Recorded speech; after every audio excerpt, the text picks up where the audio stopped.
butterleaf lettuce. I love it. I think it kind of looks like a little rosebud. This is that real fragile lettuce. Not the chef's favorite, but you'll see today. It's fantastic.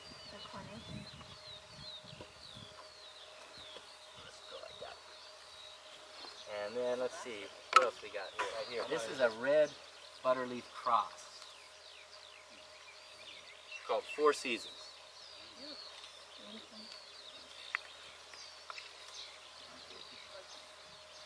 Okay, got a little bit of lettuce going on there. Nets are here for bird protection. They're our #1 pests here. But this is buckwheat, and so this is what you would make buckwheat flour out of. We grow it as a carbon source. Generally, we will intercrop this with Austrian winter pea as the nitrogen. Once the buckwheat grows and flowers, it'll become very brown and woody.